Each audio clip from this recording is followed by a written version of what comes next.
बढ़िला भत्ता एणिकी प्रति मासरे मिलिबो 2500 टंका बड़ भेटी देले मोहन सरकार। तेबे आसंतु केउ मानकु मिलिबो 2500 टंका किंतु ता पूर्वरु जदि आपण माने एजे हम चैनल को सब्सक्राइब करनांती ताहले एबे ही सब्सक्राइब करी पाखर थिबा बेल आइकन दबाई ऑल ऑफ रे क्लिक कर दियंतु।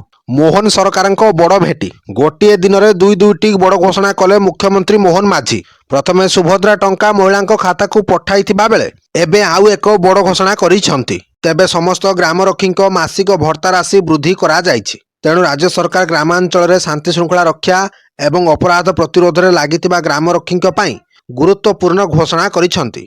तेबे मुख्यमंत्री मोहन माझी ग्रामरक्षी मासिक भत्ता को वृद्धि करिसेंती। ग्रामरक्षी पूर्वरु भत्ता आकार रे मासिक मात्र 1800 टंका पाउथिले एबे सेतिरे 700 टंका वृद्धि करी मोट 2500 टंका करिसेंती राज्य सरकार। तेबे ग्रामरक्षी माने दीर्घ दिन धरी भत्ता वृद्धि पाई दाबी करी आसुथिले। तेबे दरदाम वृद्धि को दृष्टि रखी आलोचना परे शेषरे ग्रामरक्षी भत्ता वृद्धि करिसेंती राज्य सरकार। तेणु निष्पत्ति अनुसार ग्रामरक्षी माने एही वर्धित भत्ता आसंता मासरु पाइबे। एही भत्ता वृद्धि फलरे ग्रामरक्षी मानक जीवन शैली किछि मात्रा सहज होई पारिबो। पूर्वरु 1800 टंका पाउथिबा बेले वर्तमान मूल्य वृद्धि सहित आवश्यक खर्च पूरण करिबा पई कष्टसाध्य होइतला। तबे नुआ भत्ता समानकु किछि आश्वस्ति देई पारिबो।